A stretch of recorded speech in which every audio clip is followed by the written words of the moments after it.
MA history സബ്ജക്റ്റിൻ്റെ third സെമ്മിൻ്റെ പാർട്ടായ പെർസ്പെക്റ്റീവ് ഓഫ് ഹ്യൂമൻ റൈറ്റ്സ് എന്ന ടെക്സ്റ്റിലെ 1.6 evolution of human rights concept അതിൻ്റെ കുറച്ച് ഭാഗങ്ങൾ നമ്മൾ കണ്ടു. ഇന്ന് മാഗ്ന കാർട്ടാണ് ചർച്ച ചെയ്യുന്നത്. എന്താണ് Magna cart? Magna cart great charter എന്നും അറിയപ്പെടുന്നു. ഭരണഘടനാ നിയമത്തിൻ്റെയും മനുഷ്യാവകാശങ്ങളുടെയും ചരിത്രത്തിലെ ഒരു സുപ്രധാന രേഖയായിരുന്നു മാഗ്ന കാർട്ട്. ഇംഗ്ലണ്ടിലെ രാജാവായ ജോണിൻ്റെ ഭരണകാലത്ത് 1215 ആദ്യമായി മാഗ്ന കാർട്ട് പുറത്തിറക്കിയത്. ഇതിൻ്റെ പ്രധാന ലക്ഷ്യം എന്താണെന്ന് വെച്ചാൽ അദ്ദേഹത്തിൻ്റെ ഏകപക്ഷീയമായ ഭരണത്തിലും പല പ്രഭുക്കന്മാരുടെയും ആ കനത്ത നികുതി പിരിവിൽ നികുതിക്കുമുള്ള മറുപടിയാണിത്. വിമതരായ ഒരു കൂട്ടം പ്രഭുക്കന്മാരാണ് മാഗ്ന കാർട്ട് തയ്യാറാക്കിയത്.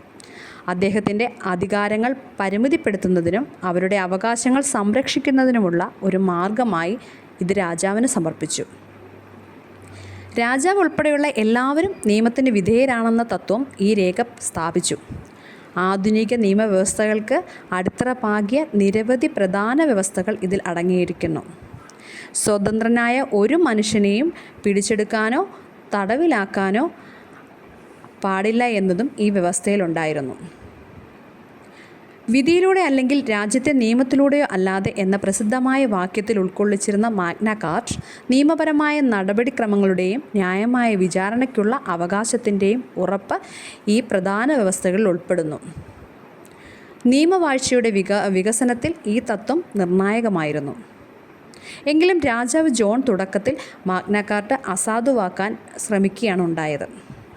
അത് പിന്നീടുള്ള വർഷങ്ങളിൽ പലതവണ വീണ്ടും ഇഷ്യൂ ചെയ്യുകയും പരിഷ്കരിക്കുകയും ചെയ്തു. എങ്കിലും യുണൈറ്റഡ് സ്റ്റേറ്റ്സ് ഭരണഘടനയെയും അവകാശ ബില്ലും ഉൾപ്പെടെയുള്ള പിന്നീടുള്ള ഭരണഘടനാ രേഖകളിൽ അതിൻ്റെ ഏറ്റവും പ്രധാനപ്പെട്ട പാരമ്പര്യം അതിൻ്റെ സ്വാധീനമാണ്. മാഗ്ന കാർട്ടയെ പലപ്പോഴും സ്വാതന്ത്ര്യത്തിൻ്റെയും നീതിക്കായുള്ള അന്വേഷണത്തിൻ്റെയും പ്രതീകമായി കണക്കാക്കപ്പെടുന്നു.